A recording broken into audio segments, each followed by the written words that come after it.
Welcome to Truth Be Told. I'm Tony Sweet, your host. Your other host, Captain Ron, is here. Today, we're very excited to have Tim Swartz with us today. He's an Emmy Award-winning television producer, and he's author of several books.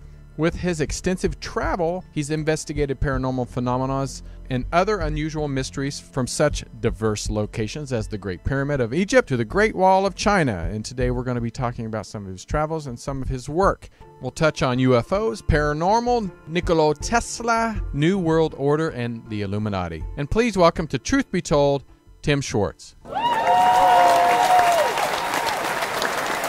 There he is. Welcome, everyone, Truth Be Told. Tony, this is one of those shows. Our guest today is one of these guys who's gone everywhere, done everything, and reminds us of how horrible and meaningless our lives actually are. Right, wow. Tim, it's really great to have you on the show. Everyone, this is Tim Swartz. He pretty much covers all topics that we talk about on this show. He's like the perfect guest to have on. Tim, I was hoping that recently, if you could just start off with Antarctica. We've been talking about that lately on the show and what's going on under the ice over there, and possibly, maybe get into the Admiral Byrd stuff when he went down there and found the Hollow Earth and that stuff. I know you even wrote a book about that, right? That's right. Yeah, the Admiral Byrd's. It's been so long since I wrote it. I can't remember the exact titles. And there's so many. Like Admiral Byrd's incredible journey, beyond the poles. Something along those lines. The whole situation in Antarctica has become really interesting, especially all the people who have decided that they were going to go down there. John Kerry just before the election, right. In fact, and who is it? There was an astronaut. Was it Gordon Cooper? And that other politician went down too. What's his name? Graham, I think Graham and some other. The white-haired guy. What's his name? We just talked about it a couple weeks ago. I can't remember. A lot of people have been going down there, though, Tim. Yeah, a lot of people going down there, and and of course, the official explanations for all this is that it's sightseeing or whatever. There's been naturally all kinds of rumors crisscrossing the internet that something maybe has been discovered down there. These people are going down there to either see what's going on, since they're part of the so-called New World Order elite, and I know I said that I didn't want to talk about that kind of stuff, but here I'm the one that brings the here we go the word New World Order. It's interesting because the Russians have been studying that lake that they found, Lake Vostok. Yes, was named, that was buried under the ice and been under the ice for a couple of million years at least. And I was on another radio show a few months ago, and the host said that that his sources, and you can take that for what it is, said that the Russians had actually discovered some form of what essentially would be prehistoric life. Still living in this lake, but it was more than just prehistoric life. It was life that was not indigenous to the planet. Wow. Yeah, that's good stuff. Like microscopic, even plant, fish. Even that would be exciting. Even microscopic level would be amazing. Yeah, exactly. And of course, I mean, there have been some astronomers and physicists who, especially who have been interested in Mars, and realize that a few billion years ago, Mars had an ocean and probably had life on it, and that some catastrophic event happened there and killed the life. But this event may have actually have whatever, say like a massive explosion hit by an asteroid, another race blew them up with massive nukes, and then flung bits of Mars to Earth. I mean, we do know that part is true because they have found a lot of meteorites in Antarctica and the Arctic. Those red rocks that really stand out in the snow. So if life on Earth started somewhere else like Mars and got frozen underneath the ice a couple of million years ago, that would be something that maybe the elites would want to keep quiet for a while, and that was why there was so much activity recently in Antarctica. They were seeing what was going on, perhaps getting debriefed, Right. on the situation. However, nothing else has happened. We haven't heard any other no more stories. It's just like this lid has been clamped down. It's the panspermia thing coming here. But yes, exactly.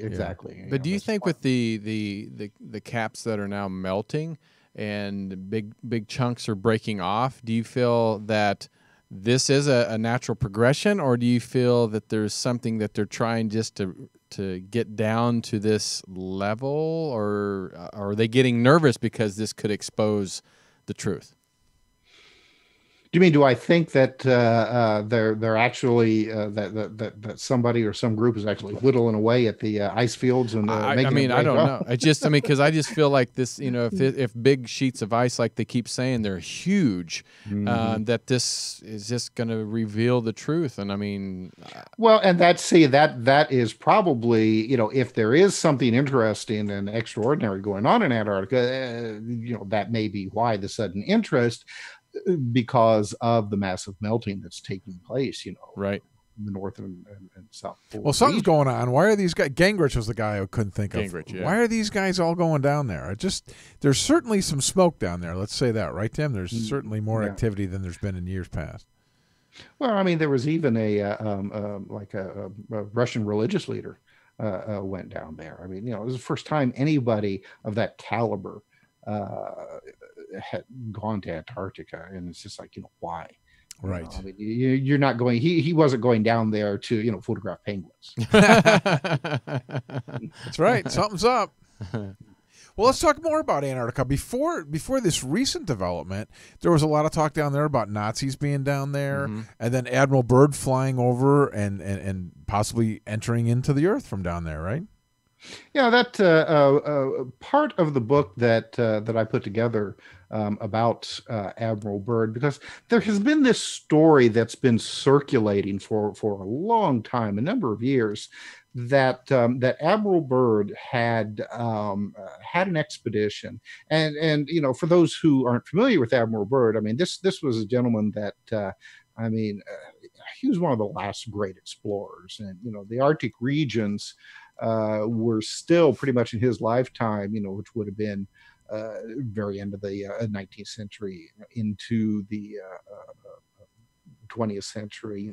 His heyday especially, was in the 20s and 30s, and finally, when it came to Operation Highjump, he was had gotten older and was kind of like talked into it, but the stories have persisted that on one of his polar expeditions that he allegedly said that he had gone to a land beyond the poles, whatever that means, and had come across areas of no ice, vast forest, possibly even had seen prehistoric creatures, like woolly mammoths and that sort of thing. Now, I have to admit that in the research that I conducted for this book, I could never find a definitive source of that kind of talk.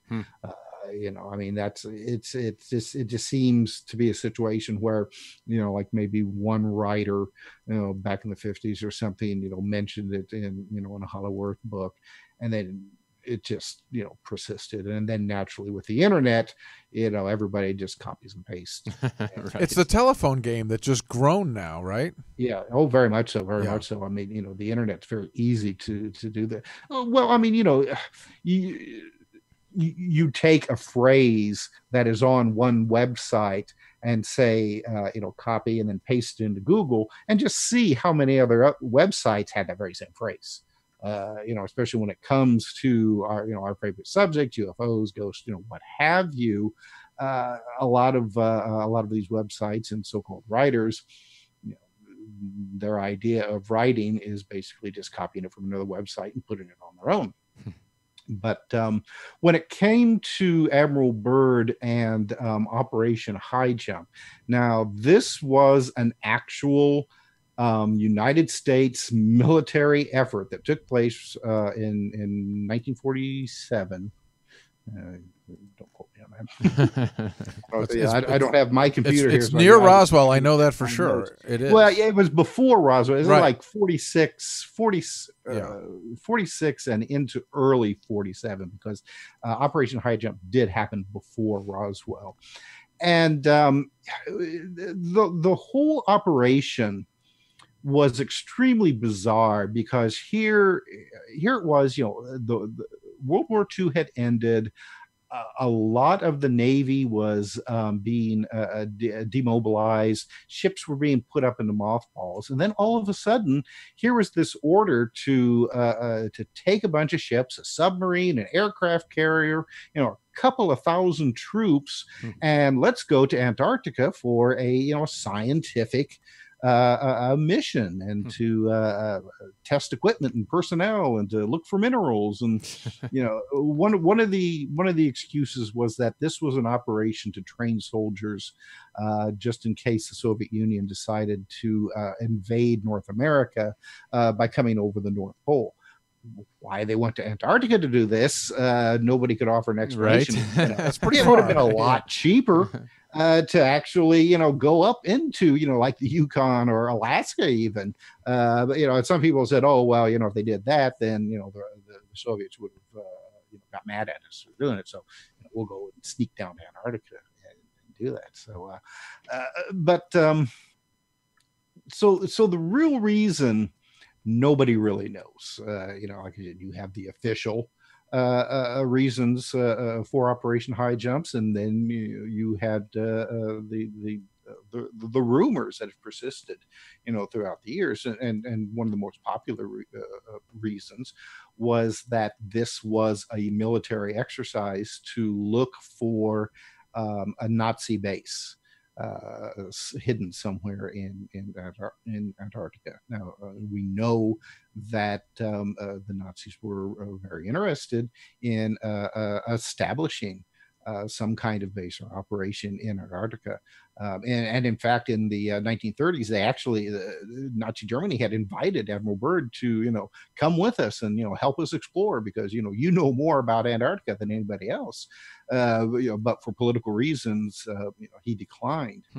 One of the reasons that this rumor has persisted was that there were a number of Nazi submarines at the end of the war had not come ashore, but had surrendered themselves in Argentina. And when the captains of these submarines were debriefed by the FBI and military intelligence, one of them said that they had taken equipment, material, personnel, and possibly some high-ranking officials, and left them in Antarctica. So now, whether or not this was subterfuge, it's hard to say. So, I think that them going to Antarctica to look for this base is probably, as good as explanation as any. That's so plausible to me. That seems like such a reasonable, logical thing. Yeah, well, and of course, you go and type in, Nazi secret Antarctic base. Boy, I mean, you see all kinds of, great stories with, flying saucers and, death rays and things like that. And, I don't think that, if you're going to have a base in Antarctica, it's not going to be a huge base, and it's not going to be fun. No, I wouldn't want to pull that straw. No. Well, unless somebody had actually discovered, as some had theorized, like an underground cavern that was heated, volcanically or something along those lines. But that has yet to be proven. There was a secret British mission allegedly that took place before Operation Highjump. In fact, some people have said this was why Operation Highjump was initiated, because of what the Brits had discovered. And that was the story, that they had discovered this vast underground cavern system. But when they got there, the Nazis were already dead. killed by something else. Oh, wow. So yeah. Every one of these things you say is a great movie. It's I like, know. boy, that'd be a great movie. I'm That'd be a surprised great they movie. haven't. Maybe that's why. Maybe the powers that be won't let them make a movie. Nobody's heard it. Actually, there has been a movie. I don't know if they have finished the second one yet, but there was one. It was made by some company from Norway or Finland or something like that, and the Nazis had established a base on the moon. And after it's supposed to take place like now, though, even though the movie was put out a few years ago, and they decided they were going to come back and invade the Earth, but then the sequel was supposed to take place in the Hollow Earth, where it shows like Hitler riding a dinosaur. Well, listen, the moon. It's great you bring that up, because that's like literally the next thing I wanted to ask you about was what your thoughts on the moon were. Before we leave this, though, real quick, did you find any evidence that he possibly flew into the Earth? There may not be woolly mammoths and dinosaurs in there, but is there possible did you find anything that said that there was a cavern, or that he did go inside the Earth like they say? Well, they had several airplanes there, and so they did do some very interesting reconnaissance in that area, which a lot of that information that they and photographs that they took has never seen the light of day after everything had taken place. And I should remind you that Operation Highjump was supposed to last for like 6 months, and it lasted for 6 weeks. And the excuse was that the Arctic conditions were getting worse, so they just decided to bail out early. But afterwards, Byrd had a secret meeting with Congress and said that it was his opinion and worry that the United States could be invaded and attacked by, as he put it, missiles coming over the polar regions. So yeah, but that's real world based. I mean, that's nothing paranormal about that. Well, and I should also point out that not too long afterward, just a few months after that, the whole modern UFO era started. So is it a coincidence? I don't know. It seems funny though that Byrd had this big secret expedition down in Antarctica, came back, told everybody that he was worried about missiles or unidentified aircraft invading North America, and then the next thing you know, there's flying saucers all over the place, and crashing at Roswell. Incredible. Because you would think to go down to Antarctica, nothing. We're assuming nothing around going, and get this like, what? I think they might send missile. I mean, how would you even think of? It's a stretch. Yeah.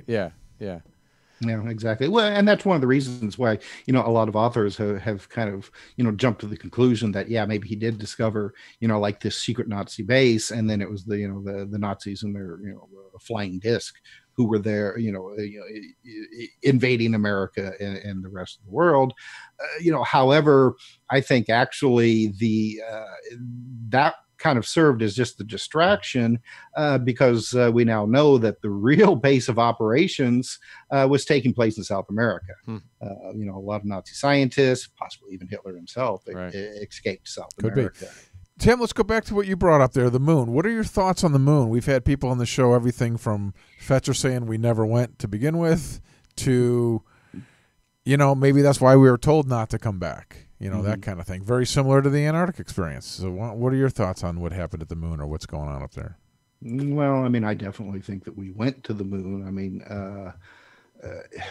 if it was a hoax, then they probably would have spent more money trying to perpetrate this hoax than to actually try to get astronauts there. Right. And the thing that I have always said to people who, question the whole moon landing thing that, if the United States was actually putting off some kind of hoax about that, then the Soviet Union would have let everybody know right away, because I mean, people forget that there was a space race going on at that time with America and the Soviet Union trying to be the first to land people on the moon.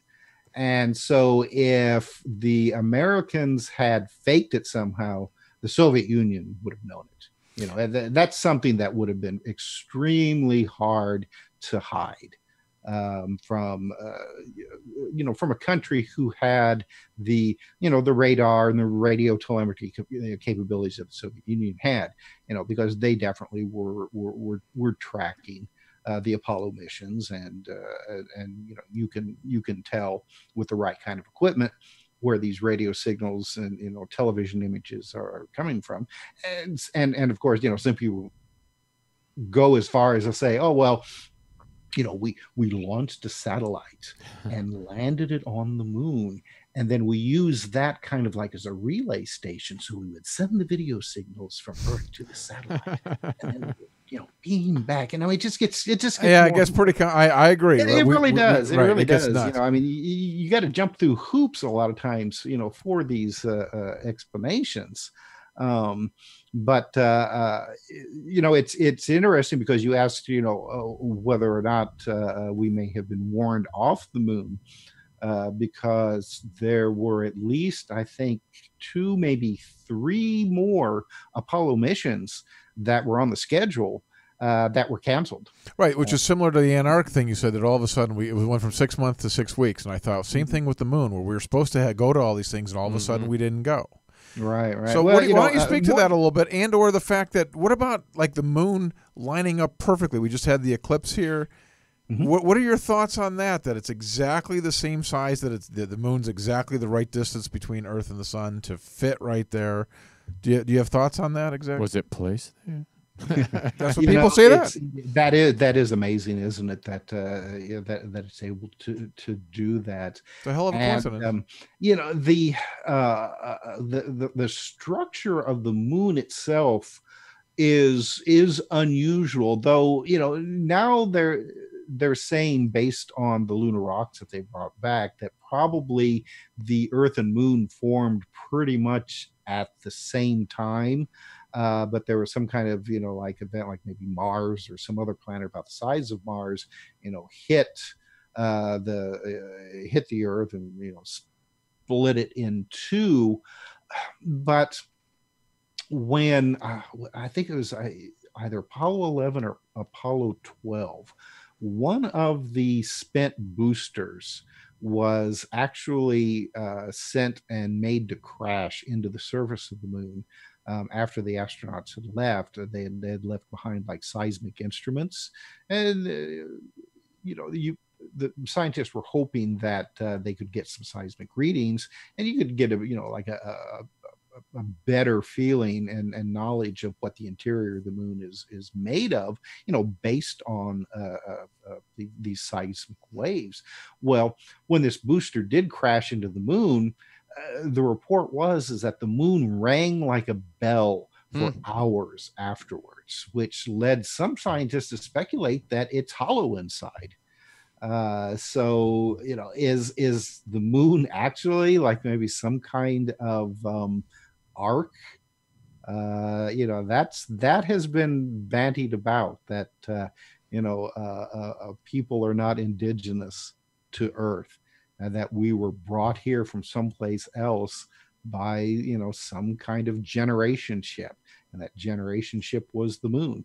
After everybody was dumped out on the planet, then the ship was put into orbit, and that's our moon, and that's one of the reasons why it is we need to escape in again. Such a perfect orbit. There's supposed to be some ancient text somewhere too, that I saw this somewhere, where they thought that there was writings that talked about the time before there was the moon, and then then it had come, right?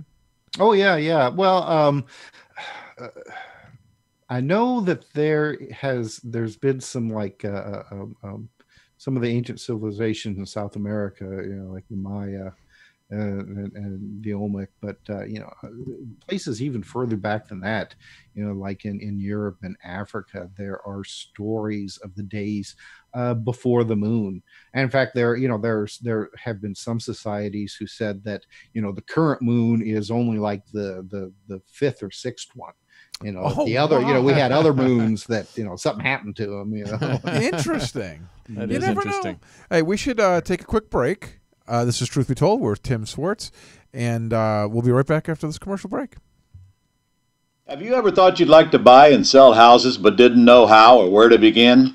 Do you fear your job is in jeopardy, or is your business income reduction keeping you awake at night? We're in the best time in 25 years to make a fortune in real estate without using your money or credit.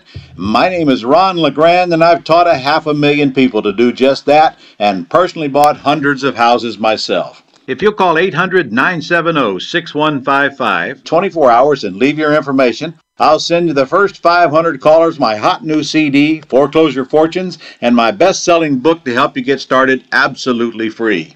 I'll show you how to build a six-figure income part-time with no previous experience and no license, even if you're a busy professional. Call 800-970-6155, 24 hours, and get my new book and CD free. That's 800-970-6155. Take your life back and make this your best year ever. Call 800-970-6155 now. Have you ever thought you'd like to buy and sell houses but didn't know how? Truth Be Told, I'm Captain Ron with Tony Sweet, and Tim Swartz is our guest, and this guy can talk just about anything, and we love having him on. You want to move on to maybe talk about like the pyramids for a second? Yeah, let's do it. We love talking about ancient monuments. What are your thoughts on that? You've been to the Great Pyramid, of course, right? Mm-hmm. Yes. What is your thought of that in person? I mean, Tony and I would both love to go there. We haven't. Yeah, we've not been there, so we're living through. Is it as wonderful as we anticipate, or? It really is. I mean, it's seeing pictures of them, seeing them on television. It does not do justice to actually being there and seeing them. Because once you're standing there at the base of them, you're just like, holy, these are big, really big. That's the people that I were with. I mean, that's literally what they were saying. It's like, holy, these are big. and then you go inside.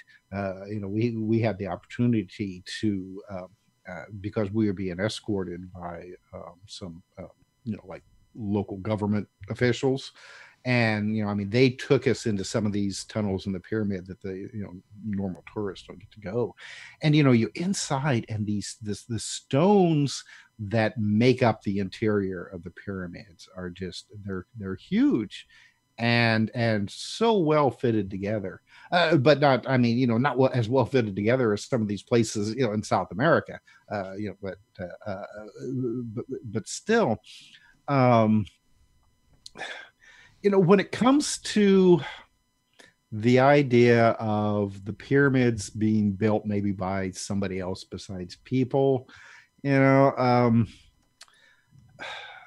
think that people were involved in building them, but there's probably, there's a possibility that they were using engineering techniques that are unknown to us. Yeah, I think it's the design that people think. I think it's just the design of it. How could these guys, the question is, how could humans that were, eating grubs at the time, supposedly, and then next thing you know, they're building this. Maybe the design came from elsewhere. Right. Well, and the thing that you have to remember when it comes to things like the pyramids or any of these massive megalithic structures is that people did not build them because they were hard to build, but because they were easy to build. They knew how to build them, and that's the mystery. It's,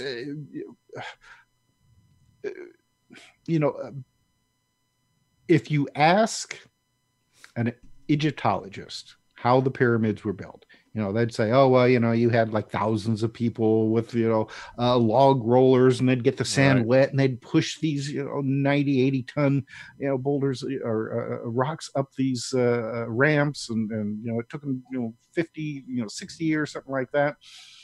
If you ask an engineer how they were built, an engineer will say, I have no idea. Wow.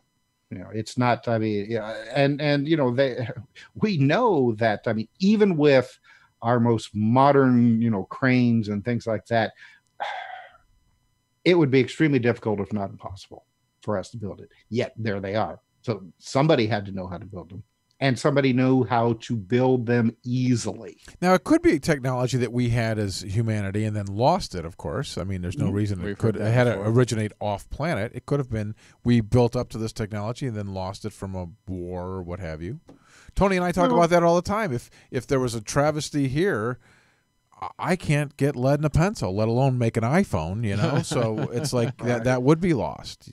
Yeah. Well, I mean, I have no doubt that we are not the first, technological civilization on this planet. I mean, we have this, conceit to think that, we've been the only ones, to make it this far. And, planet Earth is really old. And people have been on this planet, I think, a lot longer than. So what is it? I think they're saying that, people are less really, the Homo sapiens sapiens are probably less than 1 million years old. According to what we know from it keep moving back. Every time we hear a story, it moves back 100,000 years, and then another 100,000 years. Then you got Michael Cremo saying it could be millions of years, possibly. Yes, exactly, and that's what I believe. If you had a technologically based civilization that existed, a couple of million years ago, something happened to it, there'd be no evidence of it today.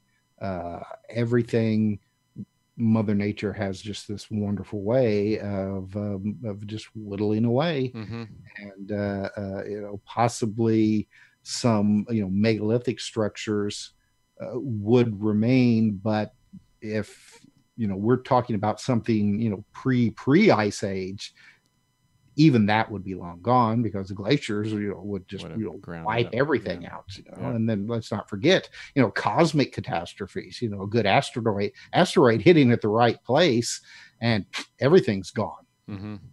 Yeah, we know that's happened. It kind of reminds me back in the late '60s and early '70s when the first Planet of the Apes came out, and right at the end of when he discovers that. It's like, wait a minute. Oh, my God. All this time, I thought it was a different planet, and we're on the same planet. A great example, Tony. Yeah, absolutely. It is. It really is. And, I don't, with the exception of, apes evolving, right. That's not, I don't think that's a far out scenario, but put people, right. in the place. And, you have a lot of, the Egyptians and the ancient Indians, they all have stories about people who lived before their civilization, right. and they always talk about how these people had a like a great civilization, and they could do wonderful things, and something happened to them that killed off most of them, but there were a few remaining that then taught the primitives, those who had to, who escaped and had become, gone back to the Stone Age, there were still a few of these educated ones that taught everybody else how to develop civilization again. It seems to be a cycle. How much longer do we have? Even now, everyone holds on to their knowledge of these things for technology and iPhones and what have you. Everybody holds that close to their vest. Right. Well, you think about all of the technology. Just look what we're doing now. We're having these video chats over computers and the internet, and it would not take long, probably a generation, couple of generations, less than that. If something would happen to our civilization, the grid would go down, society would collapse. The majority of people would, who knows how to work on the inside of a computer to get it running? Well, yeah, sure, you could do that. But what about the electricity coming in to power everything? It's a long process. It's so quick and easy to do. Like, look, if something happened and somebody found a floppy disk, that was common 10 years ago. I had tons of floppy disks. There's no place to put them now. You wouldn't have a machine to put a floppy disk in, right? Let alone know how to use it, right? Right. That's right. Well, I don't know if you're familiar with Richard Shaver. This was a gentleman back in the 40s. He wrote articles for a science fiction pulp magazine called Amazing Stories. Shaver had this, and he claimed personal experiences that there was a race of creatures that lived underground that he called the Diro. and that they were a kind of a degenerated race of aliens that lived on the planet millions of years ago, and they moved underground for whatever reason, and then kind of like mutated. And, but they still had all this great and wonderful equipment. But one of the things that this ancient civilization did was that they had records based on crystalline structures and rocks and things like that. Well, after this cataclysm, a lot of these rocks were destroyed, but you could still find the remnants of them, and if you slice them thin, you could still see pictures in them, kind of like if you found like an old slides, you could hold them up to the light and see the pictures, but unless you had a slide projector, they wouldn't work. And this was his idea, that these were actually ancient records that we no longer have the technology to actually view, like the holographic images that were inside. That's totally plausible to me. Even they say that the crystal skulls they think could store all this knowledge, right, but we don't know how to do it. And the floppy disk example is perfect. You ask a 20-year-old right now, hand him a floppy disk, he won't even know what it is. They won't even know what a rotary phone is. Let alone from a million years ago, and how to. Those crystal skulls could be just a memory bank that holds all this stuff. We just don't know how to turn it on or plug it in or whatever. I was watching on YouTube the other day. There was these like 9-year-old kids, and they had the old dial phones. Remember when we grew up? They did not know how to use it. Of course, they were like, "Well, I don't. What do you do with this?" And this is that's in only our 30 lifetimes. years. These things we don't even know. Can you imagine over millennia? Yeah. Mm-hmm. Yeah. It's an interesting. And these concept. kids an 8-track tape. Right. My dad still has it. Tony has those in his car right my now. Dad In your still van. has it, yeah. When I go home, my dad still plays it. Well, we have about 12 minutes left. One thing I want to talk about, and because talking about a futurist, you wrote a book before, and you're writing one now about Nikola Tesla.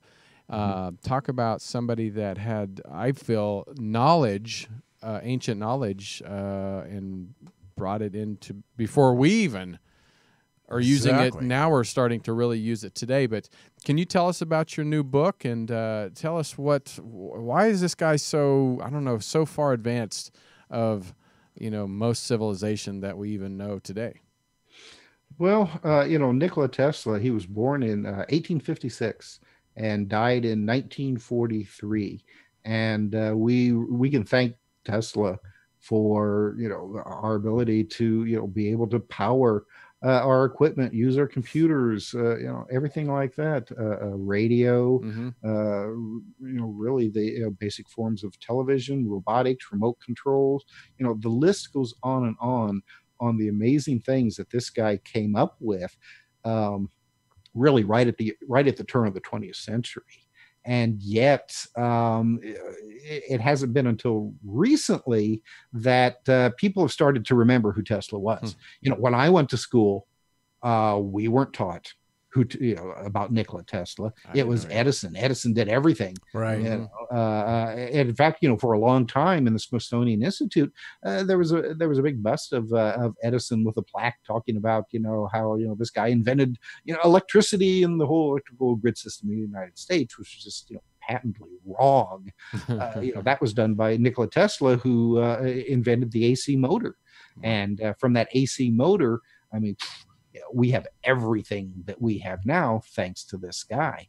And that's just one of hundreds of examples of the things that this guy came up with, and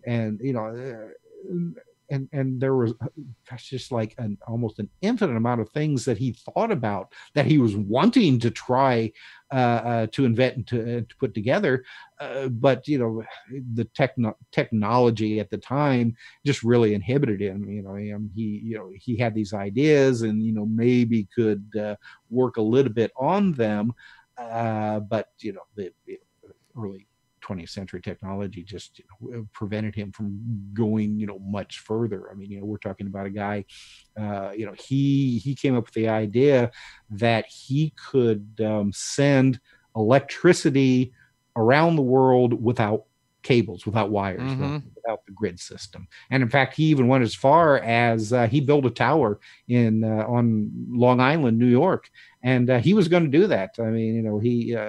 He told his backers that he was going to build basically his idea was almost like a giant cell phone tower, because he could transmit audio, video, but what he was really going to do is that he was going to transmit electricity. And this wasn't, I mean, he never would have gone as far as to actually build this structure before he was shot down by his backers, who found out what he was really going to do, and they couldn't figure out how you could make money, how you could put a meter on just sending electricity, through the atmosphere, to your house. So they pulled their funds, and he never was able to complete this system. But he knew what he was going to do. Unfortunately, Tesla kept a lot of his information close to him. He didn't write a lot of stuff. He got patents and had them issued on this technology, but he held back on some of the key points so that somebody couldn't steal it from him, which, I mean, that constantly happened to him all his life. People, Marconi was able to develop, his radio system based on Tesla's patents. So, I mean, this was crazy. A guy that was so ahead of his time. I mean, we're still finding stuff today. Yeah, didn't they take his stuff when he died? Isn't there something about how they came and took his notes or whatever? Oh yes, yeah. Sure, well, when Tesla died, he was in his late 80s, and he was living in the New Yorker Hotel in Manhattan. And when he died, a number of informants notified the FBI and said that Tesla's dead, and that we're worried that the Soviet Union or maybe the Nazis are going to try to get his notes. Particularly, they were interested in Tesla's idea of a death beam. Tesla had come up with basically a particle beam weapon, and had tried to get other countries in the United States and then other countries interested in it. But when he died, then the FBI and the Office of Alien Procurement came in and took at least 30 barrels and boxes and bundles, equivalent of about 2 truckloads full of stuff. Wow. From Tesla's apartment, and from the basement, and from some of the other basements of places that he'd lived at previously. Took them to a warehouse, and where Tesla already had another, 30 barrels of stuff stored away. And in about 2 days' time, now get this, a scientist from MIT, whose name was John Trump, who is the paternal uncle of our current president, Donald Trump, claimed that he went through all of this stuff of Tesla's and then said, nothing to see here, folks. Move on. Bull. Yeah, right. Yep. This guy's like Leonardo da Vinci, right? He was just like so prolific. Yes. Oh, yes. Yeah. Very, very prolific. And, like I said, people are still discovering things today that they think are new, only to find out that, Tesla had been experimenting with this kind of stuff and maybe had lost interest and just cast it aside. That's one of the unfortunate things about Tesla, is that, he would get this great idea, work on it for a while and get bored, when he'd come up with something, new and different, and then he would move on to that. So, like I said, we're still discovering just all kinds of, fascinating things about this gentleman that, it was like a few years ago, the FBI released, they say, all of their files. Sorry. Well, and, the interesting thing about it is that, okay, the FBI had been around since, I think, the 1920s. Yet the first papers that the FBI allegedly had, there was one, I think, maybe like around 1941, where somebody had wrote the FBI and said that they were worried that somebody was going to try to kidnap Tesla, because of all the, Nazis or somebody like that. And it wasn't until then in 43, when he died, that the rest of the FBI files started. So now Tesla was an interesting character. all kinds of worldwide attention. Had petitioned, Washington numerous times with his ideas. Yet, why are there only files starting in basically 1943 after he died in the FBI?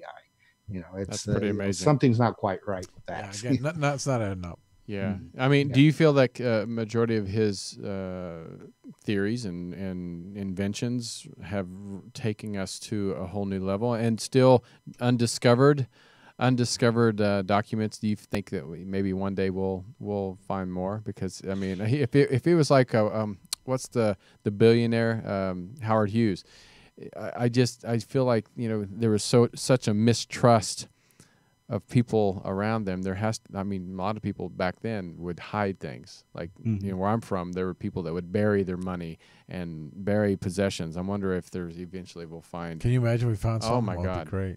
Oh my God. Well, and that's my first book, The Lost Journals of Nikola Tesla. It deals with that, because the book starts out with somebody who actually discovered some paperwork of Tesla when they bought a bunch of books and papers from an estate sale, and under all this stuff he discovered just reams of paperwork from Tesla. A lot of it basically bills that had been paid, right. Old newspapers and things like that. But there was some really interesting stuff in this material as well. This guy had never heard of Tesla before. This was probably the middle 1990s. He had never heard of this guy before, but before he could really do much about it, somebody broke into his house and stole it all. Oh no. See, every time, man. Yep. Always happens. It's so amazing. Yeah, and if you go now to the Tesla Museum in Belgrade, if you're from the West, they really stonewall you in giving you access to really anything of importance. Mistrust. Well, I mean, I know there's a couple guys that are doing a Tesla program not too long ago, went there, and they wanted to look at the blueprints of the Wardenclyffe Tower that I had previously talked about, the one that can broadcast electricity. And they were basically told, well, we can't show you that. You don't have the right kind of visas. I.e. you're from America. Right? Yeah. Well, we have about 2 minutes left, and I have to say this has been such an enjoyable interview. Absolutely. Thank you. So this book that's you're creating right now, do we know when that's going to be out, or is you just kind of putting stuff together right now? Yeah, I'm still just in the phase of putting together, but it has a lot to do with the after effects of Tesla's death. Because I mean, just all the information that I've come across, all the people that were interested in Tesla after he died, and what they did afterwards, and the FBI and the government's interest in him.